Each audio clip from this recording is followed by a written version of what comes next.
but not that many. A couple, yeah, that's fine. Thank you. You're welcome.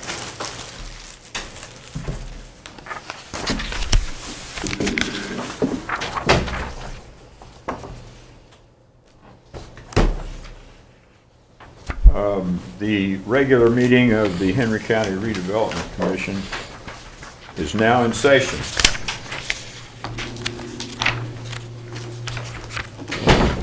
The first item on the agenda is the election of officers. I'll declare the floor open for nominations. I would make a motion to renew the current slate as it exists. Second. So for clarity, that is Scott Hayes as president, John Madison as vice president, and Chad Malacote as secretary. Are there other nominations? If not, the motion would be to close the nominations and direct the secretary to cast unanimous ballot for the slate nominated. So, I'll make that motion. is there a second? Second. All in favor of that motion say aye. Aye. Opposed, no. Thank you, it carries. I think, thank you. The next item on our agenda is the appointment of general counsel, special counsel, and financial advisor. We can deal with those separately or together as you choose. The floor is open for nominations for those appointments. I believe we leave those positions as they are now. A second. All in favor, say aye. For clarity, I will abstain as to the appointment of general counsel since Mr. Milliken is with my firm. So. Thank you, thank you. Okay. Does that raise any questions for anybody? If not, all in favor of the motion say aye. Aye. Opposed, no. Carries unanimously with the abstention by Mr. Madison with respect only to the position of general counsel.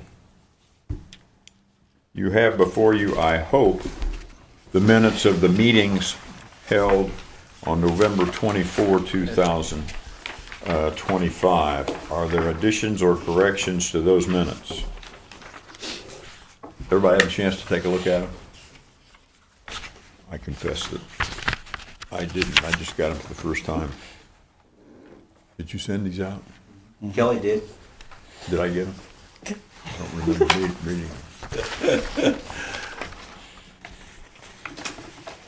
Well, if there are no additions or corrections, they'll stand approved as distributed. Financial information. Corey? Yeah, so we have, since we're so close to the new year, we have some 2025 information. We also have 2026 information. So in your packet is the 2025 operations budget. You can see how our budget ended for the calendar year 25. We had a budget of $87,000. We spent about $40,000. Yeah. And you can see the income was up a little bit more than anticipated. And then we have a list of invoices paid from that budget, $766.37. Turn the page. This is 2026, same account. We adjusted our budget down. So instead of 87, we're at 75, 175.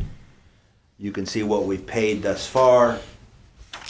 And you can also see a list of the invoices paid in the month of January, totaling $16,908.18. I'm sorry, $7,258 out of the general fund, and then out of the TIF accounts was the 16,900. Dare I ask, the advertising budget, It was hit pretty hard in the beginning of the year because of our subscription to a software program called Placer. okay. We've essentially spent the year's budget in the first month. Yes. 2026 is on the, behind that page. There you go. Ding, ding, ding. Yeah. Do you envision that will be a problem? No. Okay, That was by design. very good. So, That means, I think we have to note though, we do have $150,000 balance in this account. Yes. So that's pretty healthy at 100% reserve. So I think that's worth noting. And it's a non-reverting fund too. Yes. good.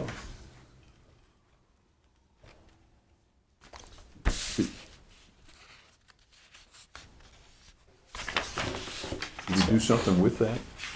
Just give me some time. Remember Kevin's statement up Let's there? not give him any. I regretted it as it came out of my mouth. I'm sure you wanted to pull that one in as soon as it went. Yeah. Pause for a second. I'll make a motion that we approve all the financials for both 25 and 26 as presented. Are there questions or comments? If not, all in favor say aye. Aye. Opposed, no. Carries. Thank you. There is a document in here called the TIF Annual Spending Plan. It is a compliance document. It is filed with the DLGF. The auditor took care of that already. It is also shared with the county elected officials. I filed this in early December. This is based on, this is not, this is what I'll call a best case scenario if you like to spend money, or it's a worst case scenario if you like to spend money. But it is a compliance document only. But I thought it prudent, you received it via email, but I thought it prudent that the minutes reflect that it was shared with you and you ratify it. This is as a result, this is the second year, this is a result of some legislation in an effort to increase transparency. I think it does the exact opposite because it increases confusion. But the point of this is if we spend more than this, we have to file a new report. I don't use this document. It's not for planning purposes. It's not for planning purposes. That's why I opened it and called it a compliance document.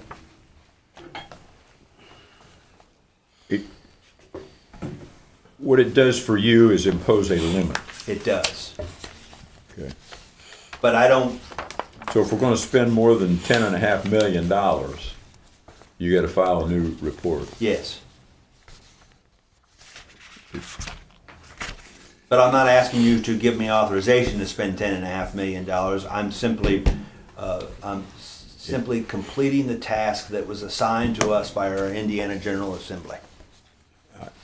Somehow or other, I have the sense that if we get close to spending $10.5 million,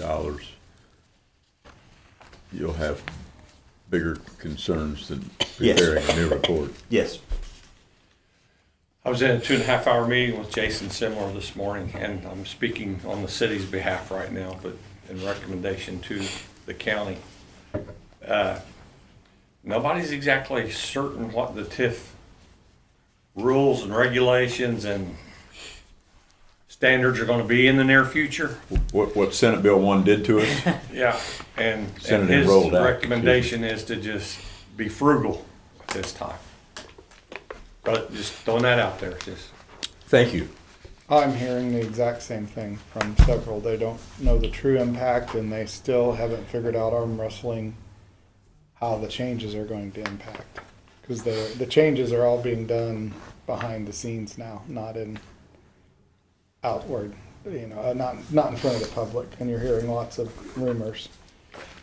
They're AIM and AIC are pitting against each other right now. Counties and cities are arm wrestling over money. We're supposed to be enemies, by the way, I've heard. I know. You know, AIM has hit the legislature real hard to try to adjust the rates that they approved for the cities to increase the tax rate maxes. The income tax? The income, and Yeah. decrease what the counties can charge. And so, yeah, it's gonna be an arm wrestle before it's over, and this is short session, and there ain't a heck of a lot of it left, so No, there's not. They'll We'll adjourn, they'll adjourn well before March. we'll see what happens.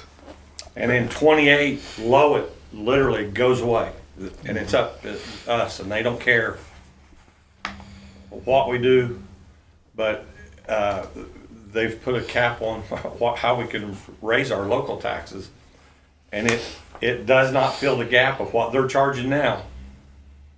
I mean, we've made a commitment to our fire, police, and EMS to give them raises for the next 3 years, and that hits 28, and at this point in time, we can't fulfill Can't pay for that it. obligation.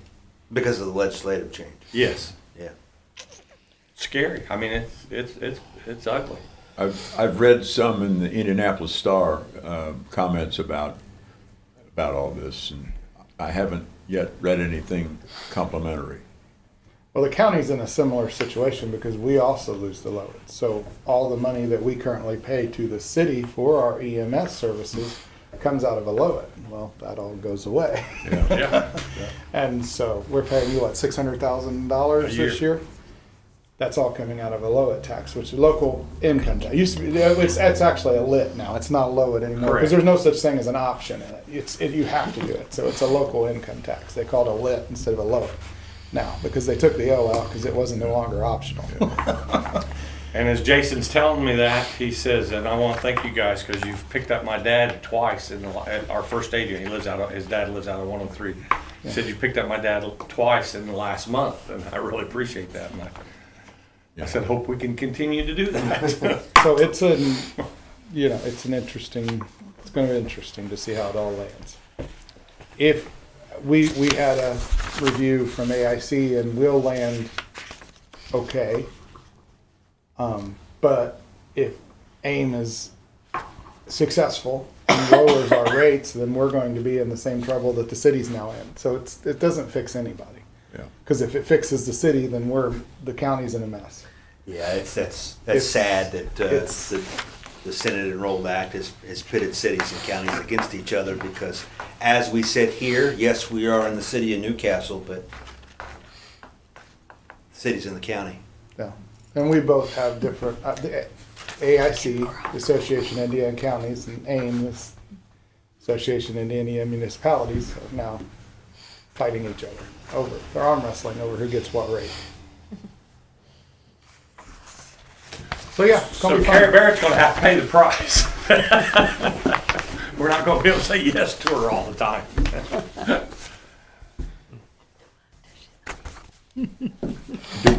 Do we have to approve this? Well, I would ask you to ratify it. I'll make that motion. Is there a second? Second? The motion is to ratify the spending plan, the statutorily required spending plan as prepared by Corey. Many in favor of the motion say aye. Aye. Opposed, no. Carries, thank you. That takes us into, you got did this go out before the meeting? We did not. It was handed to you I'll hot off the press. ask you then to take the lead. So we have Chris Williams. Welcome, Chris, from the YMCA. But you have a one-pager. It is front and back about the YMCA expansion and modernization. So essentially, the purpose for today is to confirm this body's support, financial support of the project. Because the scope has adjusted a little bit, and the timing has adjusted a little bit. But in terms of your planning documents from the Redevelopment Commission, if you'll look on the obligated funds report on line 4, so that's towards the top under the consolidated redevelopment area. In May of '25, we committed $186,375. And when we committed that, at that time, the Y was going to break ground this year. And due to a variety of reasons, that is likely not to happen. And so if you go to the back page of their proposal,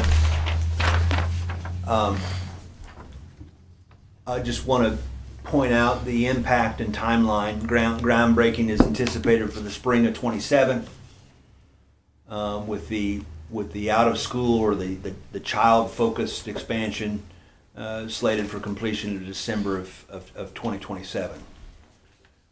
So the actual expansion is more than just out of school. A building expansion just for childcare or out of school. It is a full modernization that helps the YMCA on a variety of fronts. I'll let the document speak for itself. The reason why this body committed the funds was for the childcare. And my recommendation to you is we keep this in place. And this is one of 3 meetings that I'm attending on behalf of this project. You guys are my guinea pigs. The City Redevelopment Commission has a commitment to this project. And then the County Council, through Food and Beverage, also has a commitment to this project. And so this is an opportunity for this project to provide an update and confirm support. Chris, do you want to add anything? Yeah, I think the biggest thing is we have hired counsel that, and this group actually raised the funding for the Muncie Y, which they were raised over 20 million there. A lot of that was because of how poor everybody around that neighborhood, so they got some funding around that. But we've got everything put in place now, from the fact that beyond the consultant, we have 2 people willing to lead it, and that's Jason Armstrong and David Nance, and we're far as the drawings, all that is ready. With the child care, the biggest thing we have with the person coming in is that you typically want to make sure you have 80% of your the money raised before you start construction. So with that in mind, that's where we've got it into moving it into next year.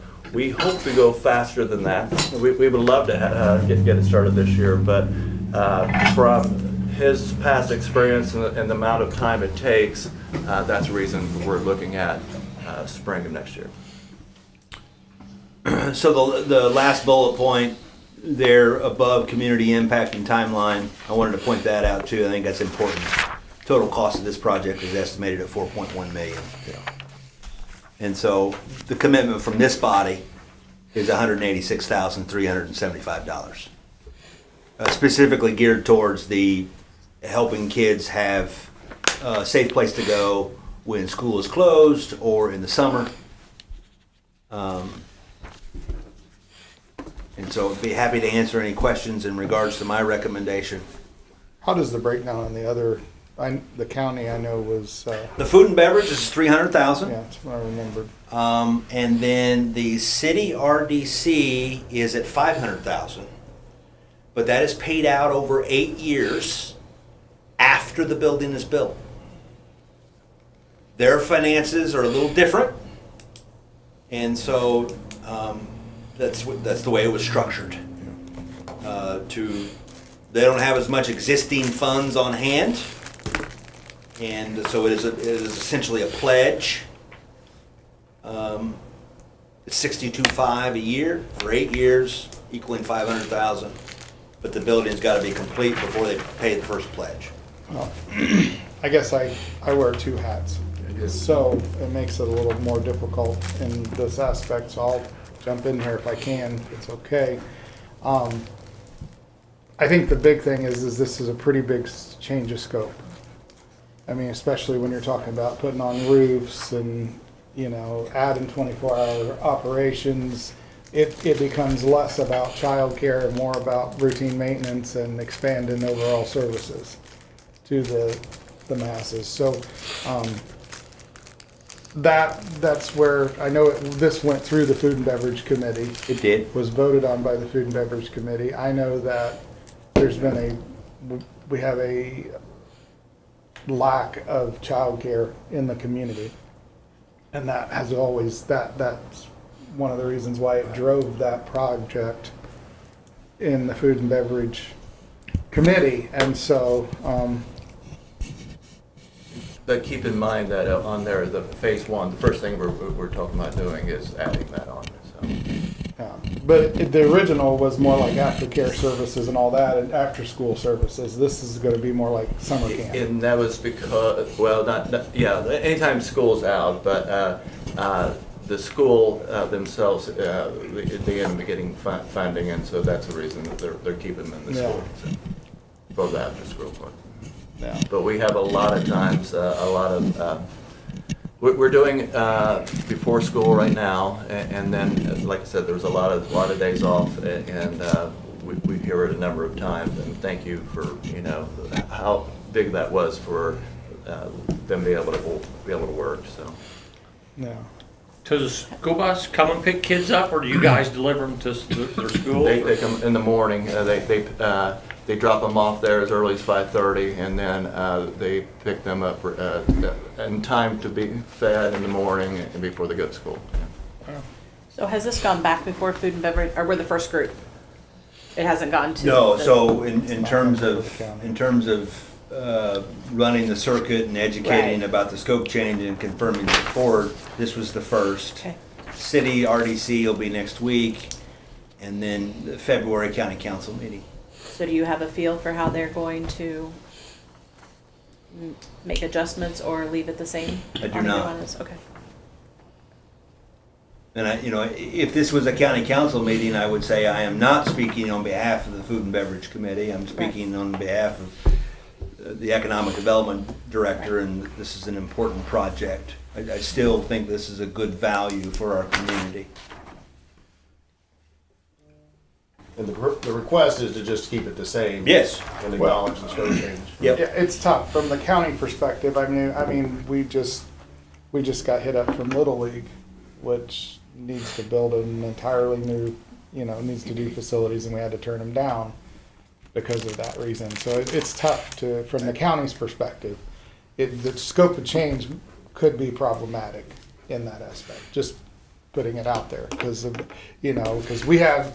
we, as the county, had a very, very limited amount of food and beverage money to play with. We're actually in the red. We're now getting to the black because we had committed if Chris had asked for it last year and Corey had asked for all the money for these housing additions, we'd have been in trouble because we'd have been in the red because we overcommitted our funding. So our receivables will cover that because of the timing for these housing additions and other things. So from the county's perspective, we really don't have a great deal of money laying around. So, there may be, that could make this scope change come out make things a little more difficult. Let's put it that way. Just speaking from the county. Because I know the food and beverage, the Little League came to us just a few meetings ago and asked to help with theirs, and we had to deny them because of our lack of funding that we had available. So Let me yield the chair to Mr. Madison.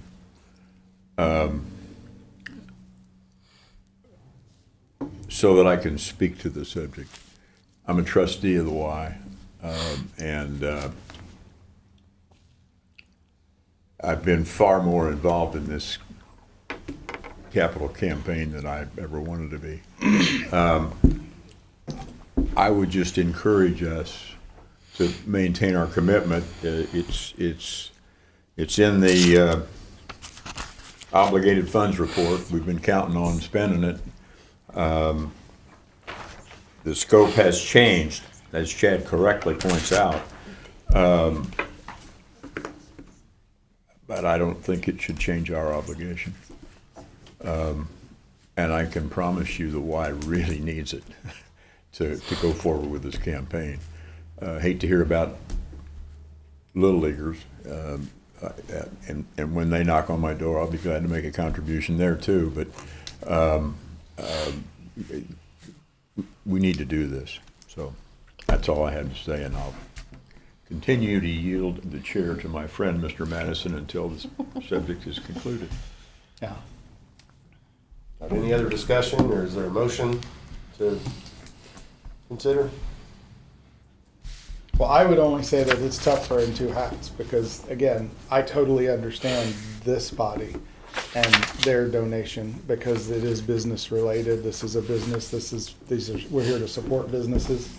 The food and beverage money is a little different entity, and it's a little different story, and it's not quite, designed to support a business and its growth and expansion. It's, so, which the Y is a little gray when it comes to business. So I totally get that. So I'm not saying they would turn you down. I'm just saying I think it'll be a bigger discussion. I don't have a problem from my supporting it from this body. I think it's a bigger discussion when it goes to the county. I will only say that because I understand we're supporting a local business, and that's what we're here to do, and grow business. And I think this would do that. So. Do we need a motion to confirm our support for the program? I think it'd be appropriate since we spent this much time in Yeah. discussion. And Well, I'd like to make that motion that we fund it as we had planned to. okay, motion on the floor. Is there a second? I'll second. Okay, motion and second. Any other discussion before we vote? All those in favor of the motion signify by saying aye. Aye. Any opposed? All right, motion carries. Turn it back over to Mr. Hayes. Thank you. Good job. Double my pay for this meeting. I hadn't worked this time. Give him another. Double I get a zero can I is smoke double crackers zero. or Is that? You can have a cookie when you go back wear to me the out. office. Oh, there you go. Wow, you got the I'm not crackers. proud all evening. Hey, there's double zeros in there. That's right.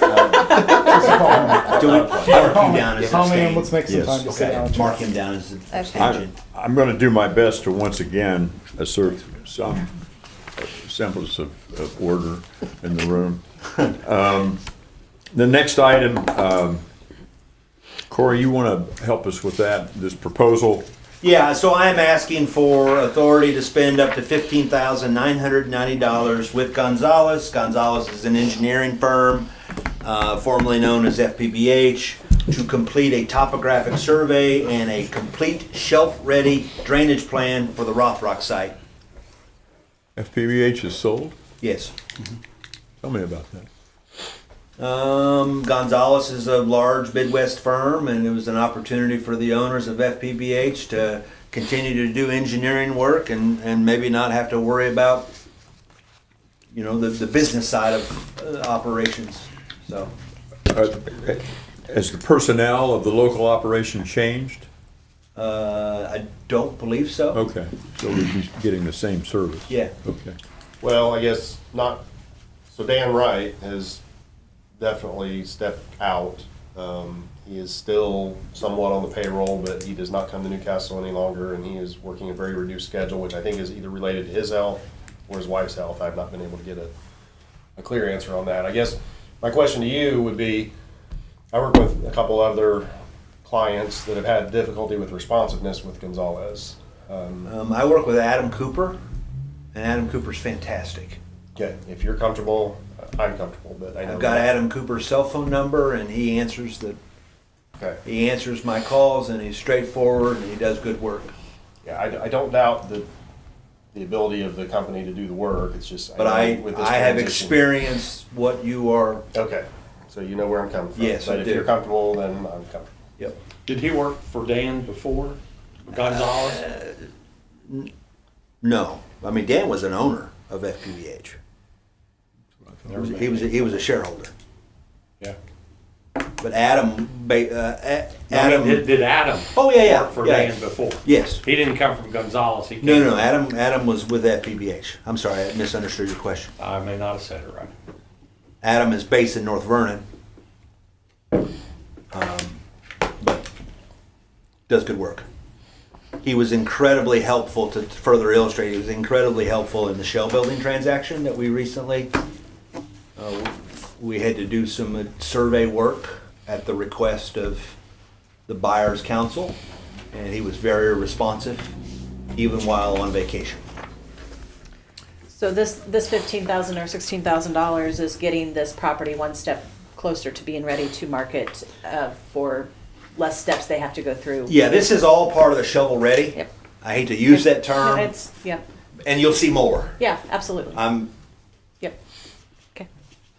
I'd make a motion that we spend the $15,990 to get this project moving. And this is a bid rate, I mean, this is a set rate, Yeah, it's not to exceed. okay.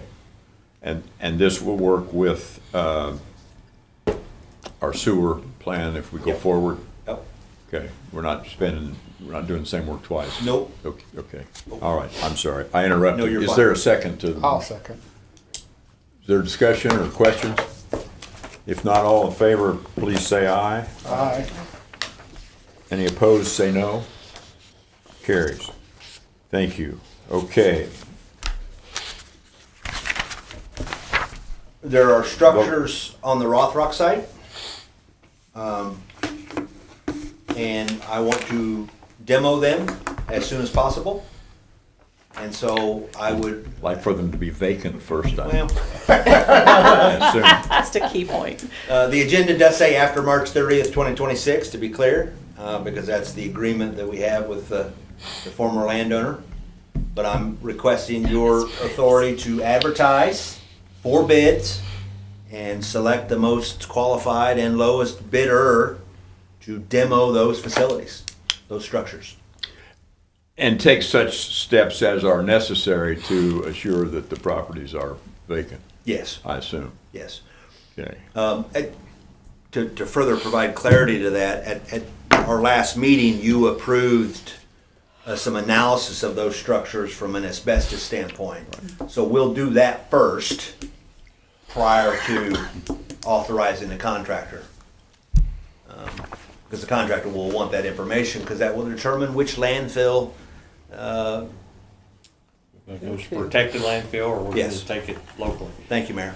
My question is, knowing how some renters are after March 30th, probably not very likely that we're going to have them out by March 30th. Don't know, but let's say that they're there for 2 more months. In this verbiage from their lawyer, or from his lawyer, I think we should be getting the rent starting April 1st. For 1 month or 2 months or whatever it is, I think we need to stipulate that that rent shouldn't continue to go to Dishman. The previous owner, it should come to us, I think.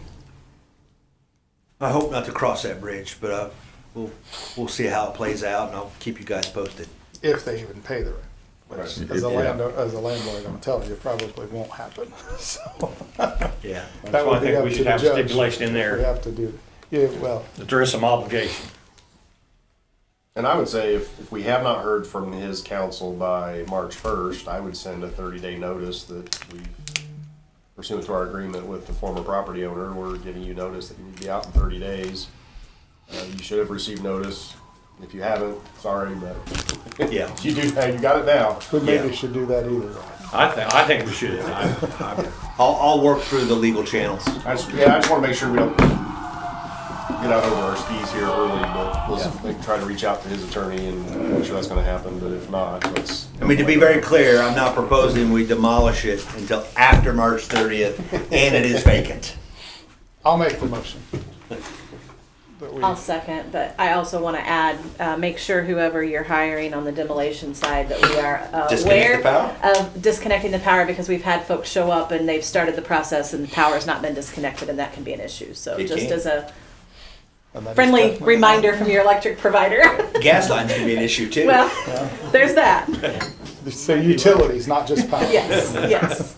Disconnect the utilities. I rented a mini excavator last weekend. I don't want to brag, but I did. Did you call 811 before you dug? No, I took down the structure that was above ground. I didn't dig Okay. in the ground, so I was good. We've taught you to call 811.